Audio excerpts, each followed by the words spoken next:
When the knockout stage of the FIFA World Cup has started, this is where the boys will be separated from the men. This is where it gets more interesting and, of course, more exciting. Welcome to another edition of Sports Hangouts, where we get the latest coming from the ever-busy world of sport. My name is Toby. We'll continue our coverage of the biggest football fiesta in the world. We're talking about the FIFA World Cup.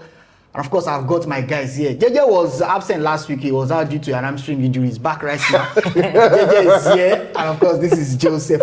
Before we talk about the round of 32, because, I mean, the round of 32 has started over the weekend with Canada beating South Africa by Lungu. I want to start with the Lionel Messi conversation. Now, Messi has scored 6 goals in this competition, and it's been fantastic. He has scored in all the games that Argentina has played so far in this competition. 6 goals from 3 matches. Before we get into the nitty-gritty of Lionel Messi, I want to ask JJ, in one word, to describe Lionel Messi. Absolutely, it's not just right for you to describe Lionel Messi in one word. But well, I will still answer. Manage. In a word, Lionel Messi is legendary. Joseph. Oh, I'll say Lionel Messi is transcendent. Yeah. Okay. See, go on, Messi. Okay. Okay. Let's talk about Lionel Messi. He has scored 6 goals in this competition, and I'm thinking 6 goals in 3 matches. If Argentina gets to the round of 16, quarterfinals, semi-finals, and the final, will he break that record? Remember that John Fontaine, who scored 13 goals for France in 1958, scored the most goals in a single World Cup tournament. But Messi has scored 6 goals already in 3 matches. I'm thinking, will he be able to break this record, JJ? Yeah, well, I think Lionel Messi... But football is not scripted. I mean, Messi might not score in the next 3 games for Argentina. Forget that. Okay. There are some things that are as certain as death. Death is certain. We will die somehow one day. So Lionel Messi's scoring is certain as that too. I'm very sure of it. And when you look at the way he started this competition, I mean, 3 games, 6 goals. He scored in all 3 appearances, in all 3 games for Argentina. No penalty. And in fact, the last game, he came on as a substitute, just 30 minutes, and he scored a fantastic free kick. So it tells you a lot about this guy called Lionel Messi. This is not just a human being in the regards that you would describe other players. So I see him scoring. And it took just Fontaine 6 games to score 13 goals.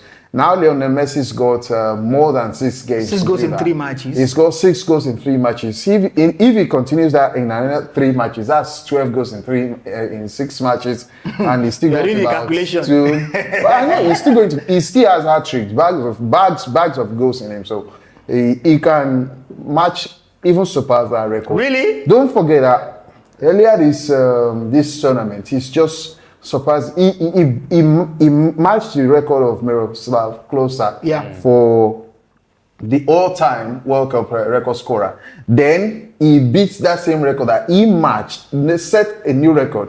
In that same game, he beat his own record again. So tells you a lot about this particular guy, that he's just a guy enjoying his football. You know, I said he's coming to this tournament. I said Messi is just like someone who has come for leisure time. And when you are playing with so much ease, because there's no pressure on you to do anything now. There's no pressure. Okay, people say, okay, let's see if they can defend their title. But the fact that Messi has won the World Cup has given him the liberty, taking a lot of shackle off him to express himself. And so he can, because of that free liberty, you compare that to 2022. You see, in 2022, Messi was on a mission. But now he has achieved that mission. Now Messi seems so relaxed. And we know how football works, that sometimes when you play so relaxed, when you there's no much pressure on you, you're bound to perform. That's what is happening with Lionel Messi now. 6 goals in 3 games. 3 World Cup appearances, 3 World Cup scored in all 3 games. That tells you that Messi can only go. You know, before this 3rd game, people, before the 2nd game, people said he can't continue scoring. It's just one of. Then he scored 2 goals. And then before the 3rd game, people said, no, it's just one of those things. Then he came off the bench 30 minutes. Didn't even score a goal. Okay, I'm in the box, give me that. No. said, I'm going to do it my way with a free kick, and that's one. That's why I said it's legendary. All right, Jose, I will come to you in a bit, but Messi is not the only one who has scored more than a goal at FIFA World Cup. I mean, Haaland has scored 4 goals for Norway. Kylian Mbappe has scored 4 goals for France. Ousmane Dembele has 4 goals as well for France. So the race for the golden boot of this competition is hotting up right now. Messi has contenders to contend with in this competition. Do you think that there will be a player that will score more goals than Messi in this competition? Do you think that a Kylian Mbappe, for example, and Haaland, for example, can even score more than Lionel Messi? Well, it's highly possible because if you're looking at Erling Haaland, for instance, of Manchester City, we know his goal scoring ratio. But that will also depending on how far they go in that competition. Yes, because they get knocked out right now. It's over because they'll be facing Cote d'Ivoire. Yeah. But looking at Vinicius Junior, for instance, for Brazil, they'll be facing Japan. So there are question marks about if Brazil can go that far in the competition. And we know Japan, they are a giant killer. Yeah. We saw what they did in 2022 with, of course, Germany, knocking them out in the group stage. So Vinicius Junior, I would have put him in contention. But something always tells me that the Brazil that we're seeing now is not the Brazil of years back. Of 2002, that 2002, yeah, of course. So a lot of things have changed. Carlos Ancelotti doesn't really give me that confidence in the team. And with the way he has gone about his tactics with his players, I really don't see Brazil going that far. So maybe Vinicius Junior for me might not be in contention. But Erling Haaland, there's one thing with Haaland. In a single game, he can score up to 4 goals. Yes, I agree with you. Who knows? Anything can happen against Cote d'Ivoire. Cote d'Ivoire is a strong side, particularly their attack. Of course, their wing play, Dian Diomande, and we're looking at Amad Diallo of Manchester United. These guys can bring up problems. There's also a certain Nicolas Pepe in that team who, of course, he has scored in the competition so far. So, I mean, looking at maybe Kylian Mbappe, and for France, because Kylian Mbappe would always be the penalty taker as far as the French national team is concerned. So he has a chance at scoring more goals. Remember, the likes of Jos Fontaine was ahead of him in goals scored, even Gerd Müller. But now he has about 14 goals in the World Cup. And he seems to be hitting the cylinders on all corners. So for me, there are a lot of players that can rival Lionel Messi at top. He has 6 goals, no doubt. He has been so far the best goal scorer in this competition in 2026 because obviously there's no one ahead of him at this point in time. Another player we're not looking at maybe because he has scored just 3 goals is Harry Kane. Harry Kane had a very fantastic goal scoring record with Bayern Munich in the previous season. So we're looking at an Harry Kane depending on how England also goes far in the competition. So I would say there are players that can rival Lionel Messi, but there's one thing about Lionel Messi is that you can never count him out of anything. If his assists, his records are there. If his goal scoring, his records are there. So maybe depending on the opposition and also depending on how far each nation goes. But if you look at Argentina, for instance, you're almost certain that they should go all the way. I mean, they won it in 2022. They were in the finals 2018. So they were not in the finals 2018. It was France-Croatia. If I'm correct. They were knocked out in the semi-finals of 2018 France. by France, and they won France in 2022. So I'm looking at how things go, the permutations at this point in time. But if you're looking at appearance to goal ratio, it's quite similar to what JJ mentioned. Lionel Messi has that appearance to goal ratio, so that would always stand as an advantage for him. Remember, he also missed a penalty in the group stage game, so it means that he should have had about 7 goals, maybe more, in the competition. So I think Lionel Messi would be up there. Then either of maybe Kylian Mbappe, Harry Kane, or Erling Haaland, depending on how far these guys go in the competition, can rival Lionel Messi. All right, want to add to what I said because you like talking about Messi. Let's leave Messi because we need to talk about Messi is lonely at the top. So others with what he said, others can just, they will struggle. The thing is, Messi, whether he's playing against Spain or England or any top guy, Messi doesn't know any top defense. Messi always finds a way to terrorize you. That's one thing. All right. Let's move forward right now. I only pity Cape Verde. We'll get there. Let's move forward right now. No, I mean with the number of goals that Messi has in bags. Well, before we preview some of the games in round of 32, because we have a lot of it, we can't preview everything. especially those that concern African countries. Let's do a review. South Africa, the Bafana of South Africa are out of that competition. Well, they got to the knockout stage for the first time in their history, but they lost to Canada. What a way to lose a football game. Arguably with the last kick of the game, the 91st minute. They lost that game by a long goal and they're out of the FIFA World Cup. But we watched the game together yesterday. What do you think went wrong? With South Africa? Honestly, you really can't point at something and say this went wrong. They also came with a defensive style. They didn't have enough chances. They didn't create enough chances to win the game. You know, almost right from the start of the game to the end of the game, it was almost all Canada. There were a lot of chances created Canada. They had appeals for penalty and a lot of these things. So you could almost not find any. Their goalkeeper was fantastic. The game could have been over in the first 30 minutes. So if South Africa had an Onana at the back. So they were just, you know, I think they were cautious, and I think we're going to see more of that in the knockout stages. Of course, from teams, they will be more caution. They'll be conservative. It's usually the last game of the group stage where teams throw caution to the wind and they go out and you have goals.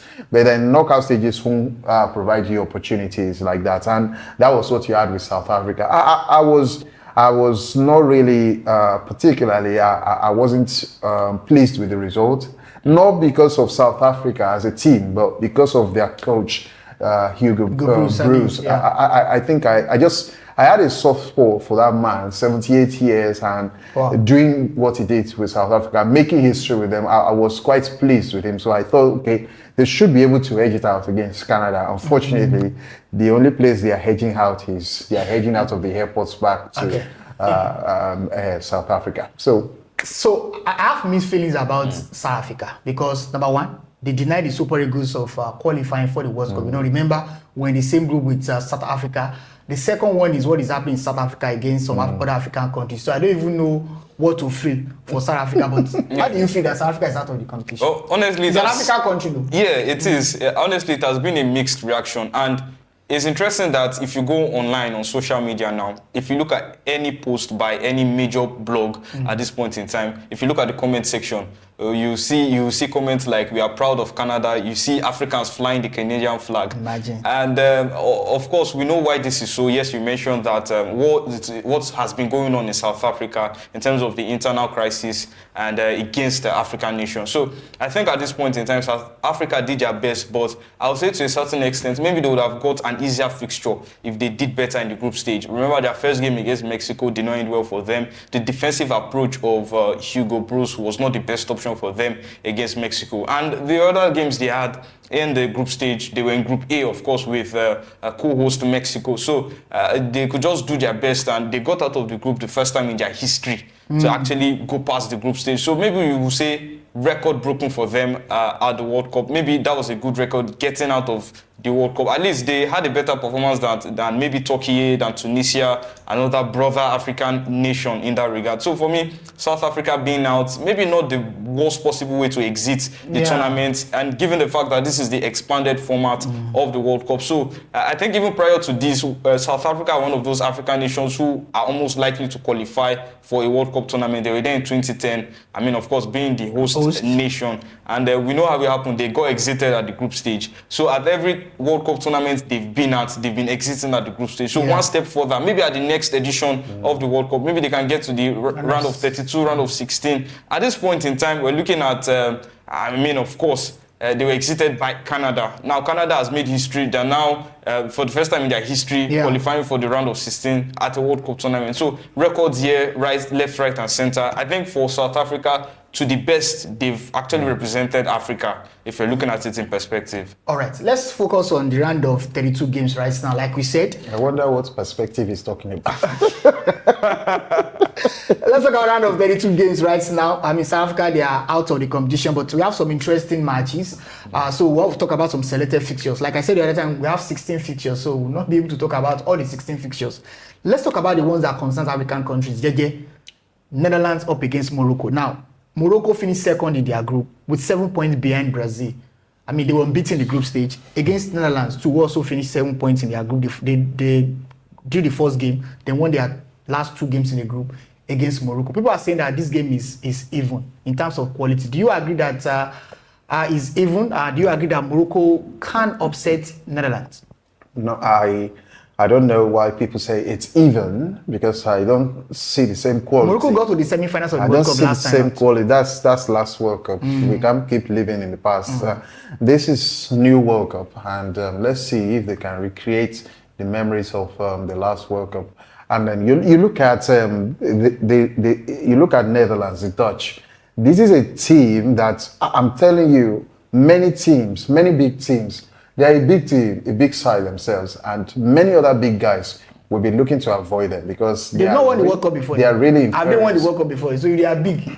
Morocco has not won the World Cup before either. Yeah. Okay. There are so many big guys out there that haven't won the World Cup themselves. So it's not like they go to the final. It's not always easy to win the World Cup. Very difficult. It's not one final they've got to. So they were just unlucky. And it could be their year finally this time around, because really? I tell you, they are really. If I'm looking at that team, apart from the soft spot I have for Argentina because of Lionel Messi, I think the only other team I can vouch for going all the way is this particular Dutch team. And you know, people will always talk about France. But Morocco also have quality. They've got quality. Yeah, they've got quality, but you know, it's not just about the quality. It's about the style of play. It's about the experience. And when you're talking about experience now, Morocco doesn't have that. Yes, like I agree with you. The Dutch. And you've got a manager, the Dutch manager, who was an international himself in the World Cup, and now he's the manager. And it's not the first time he's taking them to the World Cup. So he's got a lot of experience going to this World Cup, unlike the manager for Morocco, who is relatively new in business. So a lot of these things will eventually play out, because it shows when you are getting to the knockout stages, how do you manage games, how do you manage players, what tactics to use.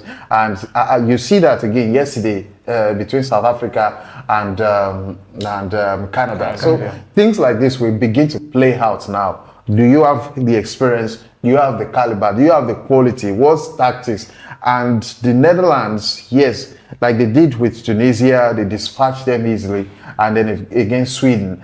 Morocco, yes, they won their last two games of the group, but by what margin? They were not convincing. They were not convincing. By 4-2 against Haiti and 1-0 against Scotland. And unlike the free-scoring Netherlands, 5-1 against Sweden and 3-1 against Tunisia. So this, in fact, I tell people that why they struggled against Japan, apart from it being the first game, is because Japan, the root of Japanese football is influenced by Dutch managers.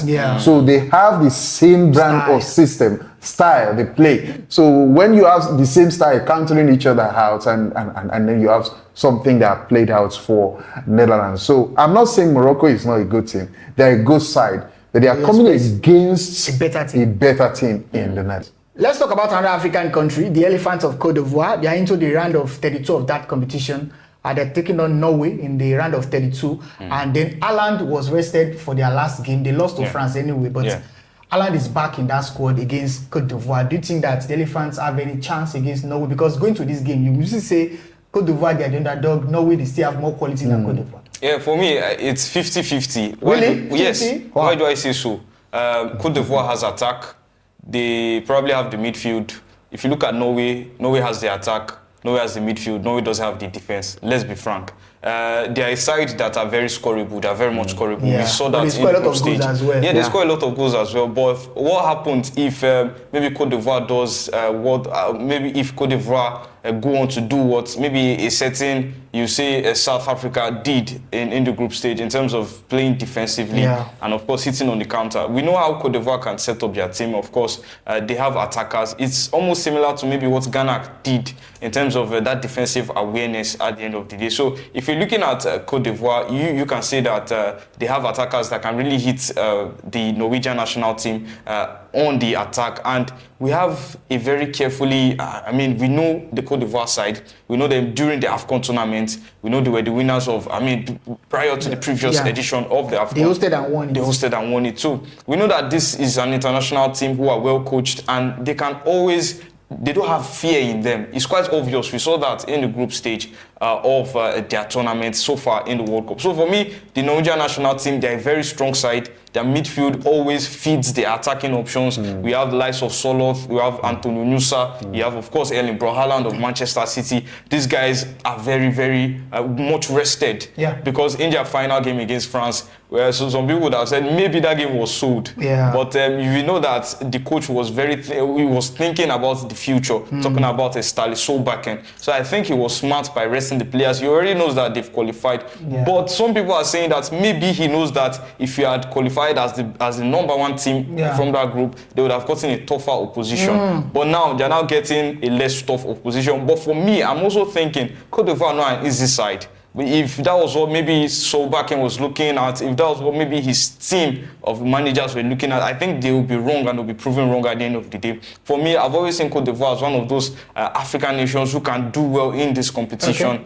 So I think it's evenly matched because they are a scoreable side. Cote d'Ivoire just has to be careful in their defense line against the likes of Erling Haaland. And we've seen in previous... Odegaard is also there. We've seen in previous games that if you can hold Erling Haaland, you maybe have a good chance of holding the whole team together because everyone plays for Haaland to score at the end of the day. Everyone feeds Haaland. And when you have Haaland with, the 6 foot striker running at you, you know that there's a problem because it's always going to cost me here. So for me, I think Cote d'Ivoire 50-50 chance against Norway. All right. The Black Stars of Ghana played against the Three Lions of England, played against an African country in the group stage. That was the Black Stars of Ghana. It ended in a goalless draw. They're taking on another African country in the round of 32. That's Congo. JJ, I don't know what to think about this game. Congo up against England. On paper, you say England will win it, but DR Congo in their first game against Portugal, they also forced Portugal to a 1-1 draw. Do you think that we'll see an upset in this game, or do you think that England will just run over DR Congo?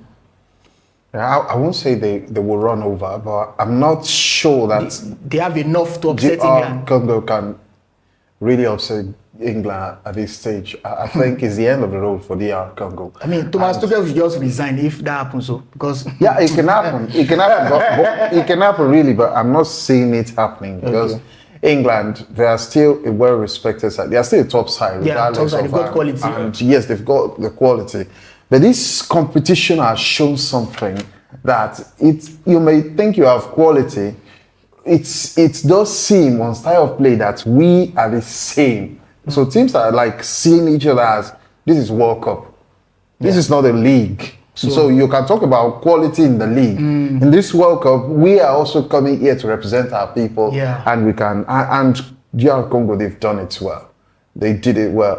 They were unfortunate against Colombia. They lost out by just a goal margin. Although that game had a lot of scoring chances and both teams wasted chances. And so you have England. There are still a lot of work to do with that team.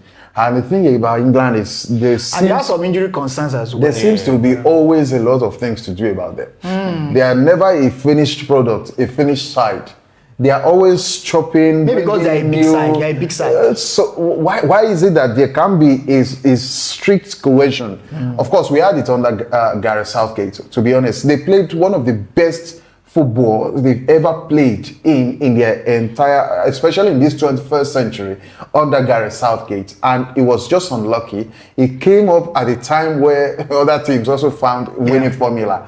And so I'm particularly not impressed with Thomas Tuchel, to be honest. I still think they made a mistake with Gareth Southgate letting him go. They made a mistake. And with his selection, with his style of play recently, we've seen that England are not a team that we can bank on. They are beatable. If Ghana were injured. They got a penalty. The commentator said that Ghana had the best, for all of England's dominance, Ghana had the best chance. Ghana had the best chances. Had the native doctor that assisted them.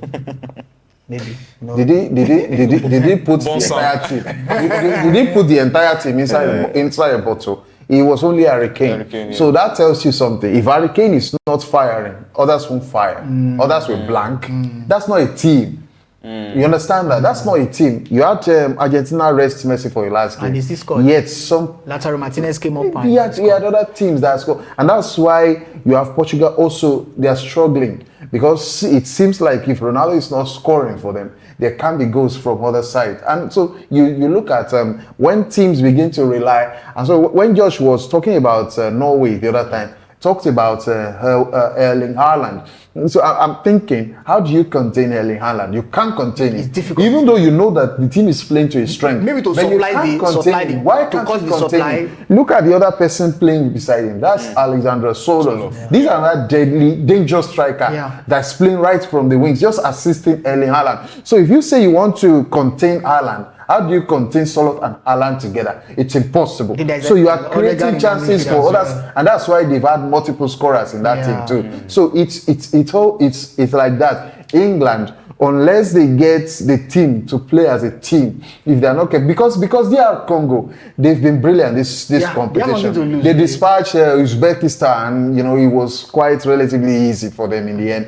And then the way they played against Portugal, I saw something about their style. When they began the game, they were like a snail inside their shell, conservative, and the moment Portugal scored, even the moment Portugal scored, Portugal had only 5 minutes in that game to themselves. Yeah. The remainder of that game, this side came out and felt like Ronaldo, Fernandes, Silva, anyone, whichever name you have here, they threw caution to the wind. And they got reward for it in the first half.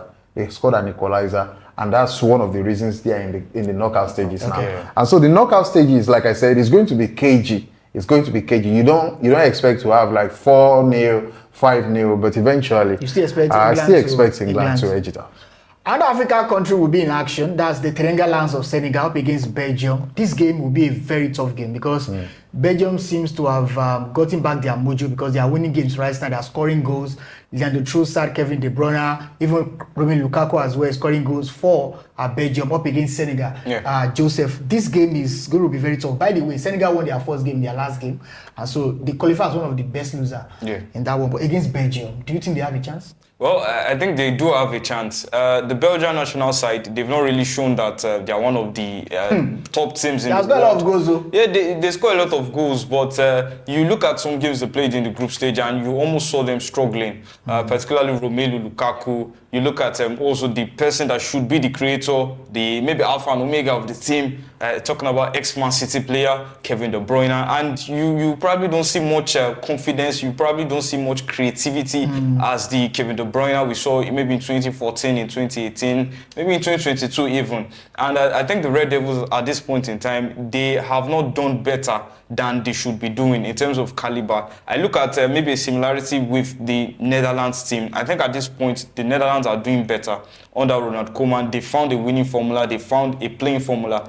Now, I can't say that about the Belgian national team. Let's not forget that Roberto Martinez was their former head coach. And of course, he didn't really do all great before going to the Portuguese national team. So, looking at the Belgian side, I think they are beatable, no doubt. Looking at Senegal also, an African team that, of course, the whole of Africa is rooting for at this point in time. It just begs me the question of the way Senegal went on to the round of 32 was not really much of... They lost their first two games. They lost their first two games. So, I was looking at the credibility of the World Cup at this point. Maybe aside from the expanded version. So, you can lose 2 games and still qualify for the next round. It's what it is. I mean, just question marks, of course. It's something because it's the first time we're seeing the expanded format. So, there's a lot of criticisms to that. So the way Senegal has gone about their group stage games and how they've qualified to the round of 32 doesn't really give me that confidence in them. Maybe I'll say they're one of those African teams that can have a nervy moment, particularly against the Belgian side. And whoever scores the early goal in that fixture may just go on to win the game because both sides would obviously be careful. Just like JJ mentioned, it's always going to be cagey at this point in time. Nobody wants to go out early. So, everyone is looking at their defensive play. So it depends on who has the best defense, maybe in the opening 30 minutes of that game between Belgium and Senegal at the end of the day. All right. I need to jump right now because we need to talk about a big fixture, Argentina up against Cape Verde. I've heard a lot of people say, well, Cape Verde, they are specialists in playing draw. They will play low block. They have been okay in that game, like they did against Spain, they will come out, But JJ, without work against Argentina, I'm thinking Cape Verde got a goalless draw against Spain in the first game. In fact, they've not won any game in this competition. 3 matches, 3 draws, 3 points.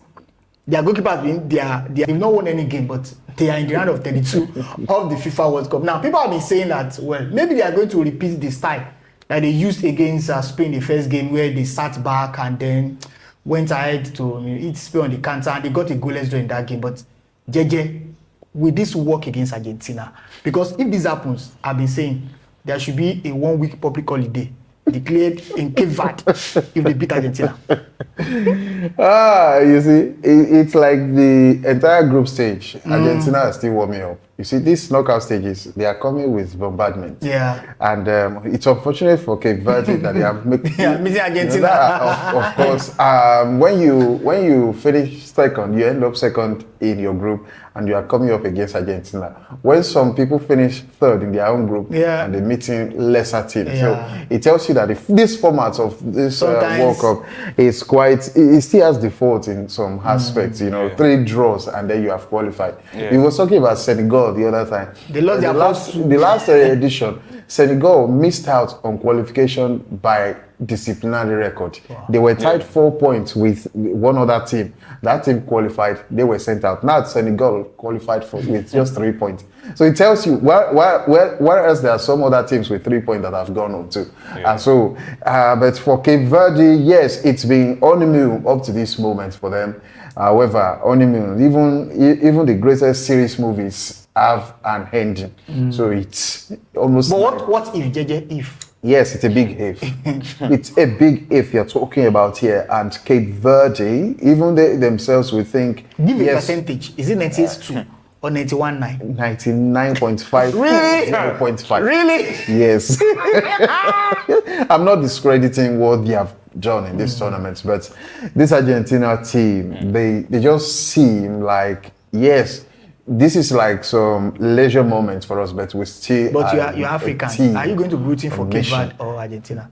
Well, you're trying to put me in a tough spot. I'm African, but it doesn't mean. Why am I not supporting Nigerian PFL? Even though I'm African, why am I not supporting? Why am I supporting Manchester United and all that? Yes, I'm African, but sometimes you see when you see something that is good, there is no Ejigbo United. When you see something that is good, you just naturally feel attracted.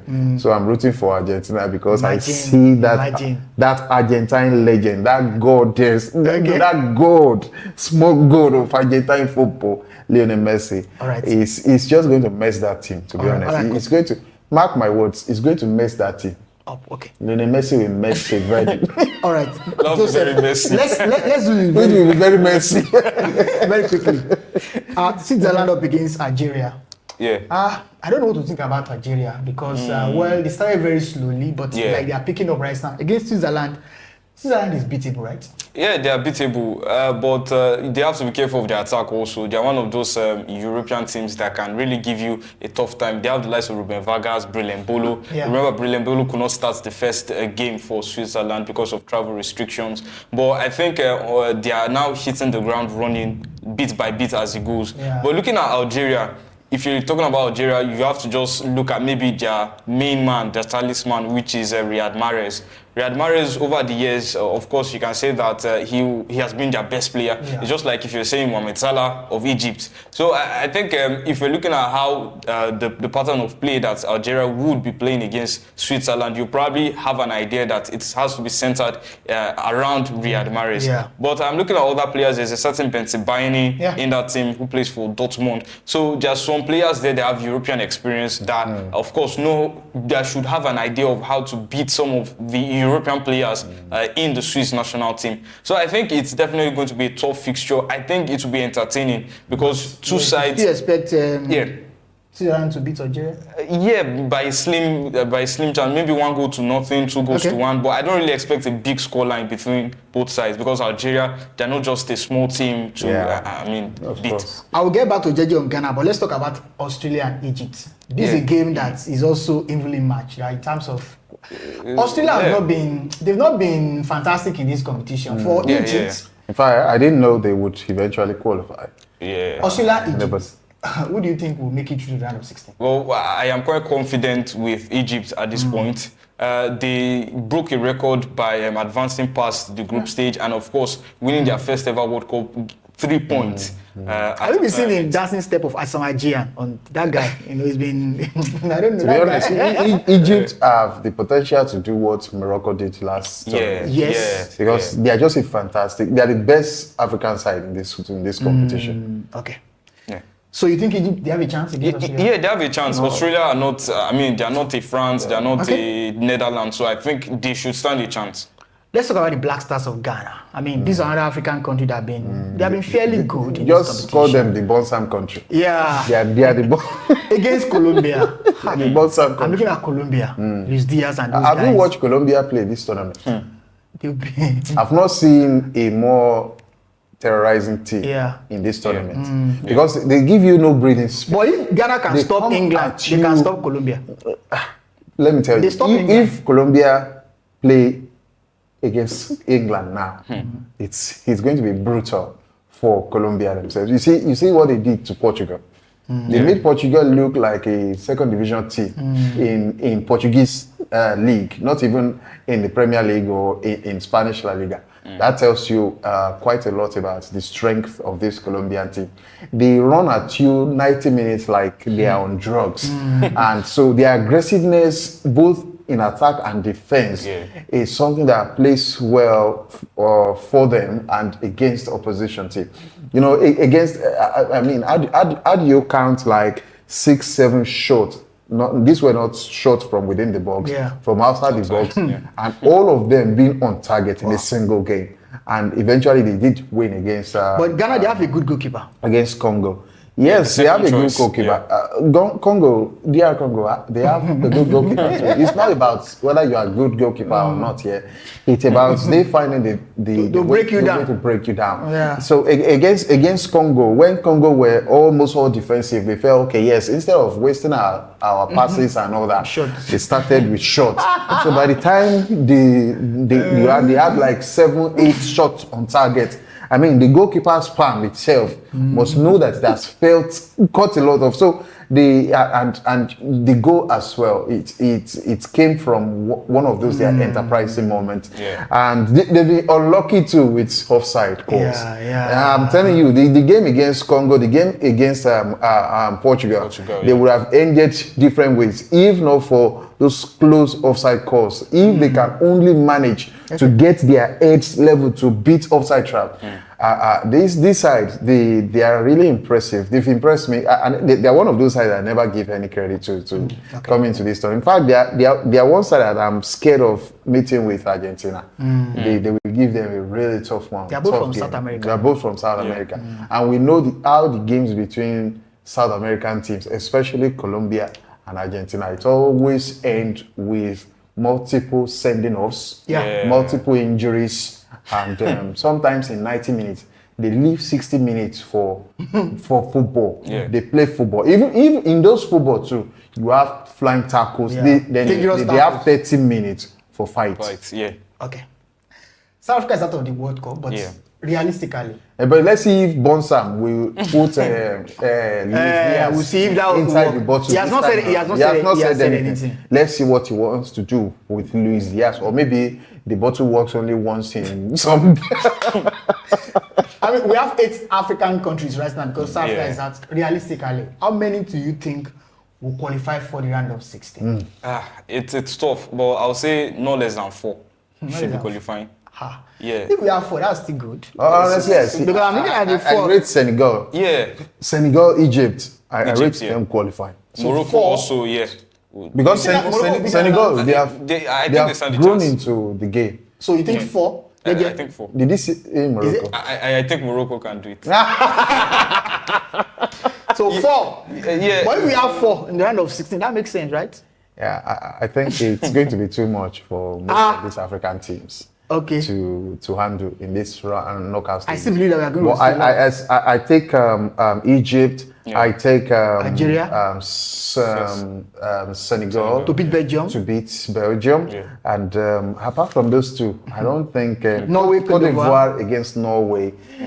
Ghana. Don't worry about Ghana. Don't worry about Ghana. Maybe Algeria if. They can get their acts together. Algeria. Apart from that, I think the rest some of them will go home by the tightest of margins, Yeah. just like South Fine Africa margins, did. yeah. And to be honest, that fine margin is what we have not mastered as African teams. And that's why I said these European teams. And what is even helping most of our teams from Africa is the fact that they are getting exposure in playing in Europe. Yeah. And it's helping them, know certain style and tactics. But apart from that, and that's what distinguishes Morocco from every other team from Africa. All right. Well, the poster for today is we're asking you how many African countries realistically will play in the round of 16 of that competition, because the fixtures I'm seeing right now, tough one, but in football, nothing is impossible. In 2002, Senegal defeated France. They were the defending champions in that competition, so nothing is impossible in football. I mean, if that happens, we'll be very happy because we are African and we are supporting our African brothers. Well, the Super Eagles are not at the World Cup, but hey, it's what it is. Let's get your reactions. How many African countries do you think will realistically play in the round of 16 of the FIFA World Cup?